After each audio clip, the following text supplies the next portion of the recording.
as issue 1, or is it mostly political arguments at this point that, certain folks just like the way that the maps are being drawn today and they don't really want to change that? The conversation has just begun. It was 4 weeks ago or so that Senator Sawyer and I dropped the resolution, and as you know, we're not in session this summer.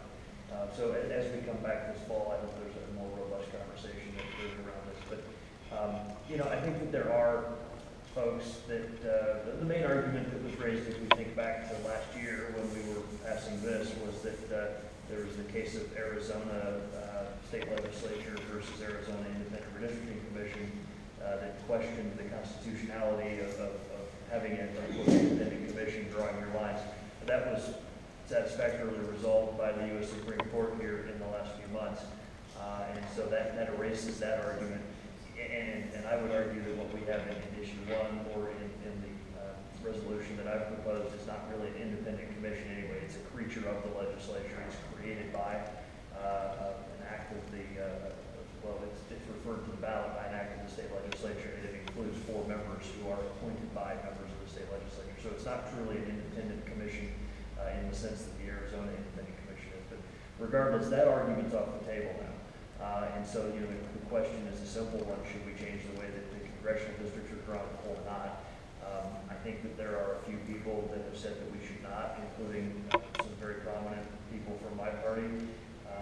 They are in the minority. Most Ohioans believe that this process should be changed, and that's something that I hope we can do.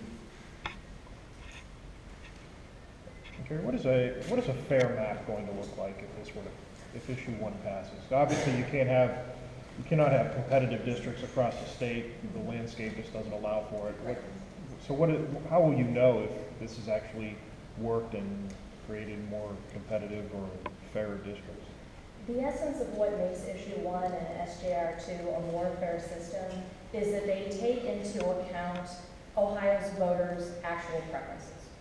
It looks back at the last 10 years of voting history for that area and requires districts to reflect that. I mean, we certainly see partisan swings from one election to another in terms of how a community votes, but this will make sure that they're more proportional. And I'm dripping wonky to use the pizza metaphor, because I think that's a fantastic one.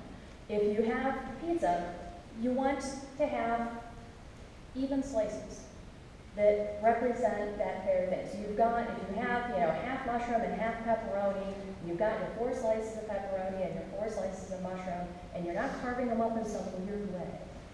That's the goal with this, is to make sure that it's fair. One of the things that the report shows is that there is a significant disproportionality. If you look at the total number of votes that a party receives statewide and the total number of votes that are the total number of seats that they got, are actually way out of whack. And the congressional maps, I think, emphasize this better than any. And this is on page 4 of the report. Looking at the 2014 races, we have 16 districts. The Republican Party won 12, even though if you add up all the votes statewide, they had 57% of the votes. The Democrats had 43% of the votes, but only got 4 of the 16 seats, or 25%. So it's having the vote tallies match the number of seats that particular party gets. But it's also making sure that districts represent the voters' will and are not distorted. I like to joke that the 2011 gerrymandering got me coming and going because I was in the process of moving in 2012. And both the district that I moved out of and the district I moved into was very heavily gerrymandered to move communities from one district to another. And it was very artificial in the way it was drawn. If a community tends to lean Republican, then that district should be drawn to reflect the voters' interests. If a community tends to vote for the Democratic Party, then the district should be drawn to reflect that.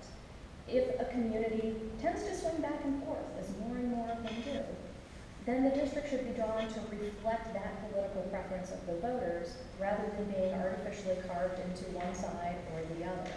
And both of these proposals, Issue 1 and SJR2, require the Redistricting Commission, when they're drawing these maps, to look back at 10 years of voting history and to base the maps on that, and on the partisan leanings of the voters themselves, rather than trying to artificially favor one party or the other. That is one of the most significant differences between what we have right now and what's being proposed, that it'll reflect the voters' will. And I know that gets very long. There's no such thing as perfect maps, and so there's also likewise no such thing as a perfect process for drawing maps. 200 years now we've been talking about gerrymandering or gerrymandering. It should be pronounced actually. 1812 was when that word entered the lexicon, when Elbridge Gerry, who was one of the signers of the Declaration of Independence, drew a map that looked like a salamander, and a Boston newspaper man called him out for it. So there are people that have, I think, well-intentioned but overly simplistic ideas for doing this. They say, well, just require that the districts have 90-degree angles and be these perfect squares. Well, that's not going to work. Well, why can't we have a computer program that does it? Well, who writes the program? And why can't we have a nonpartisan independent commission? Where do you find these angels, these perfectly non-biased individuals that are going to give up 6 months of their lives and have no personal bias of any kind to draw maps? All of that is again, sort of well-intentioned, but not possible. What we have done is issued a challenge.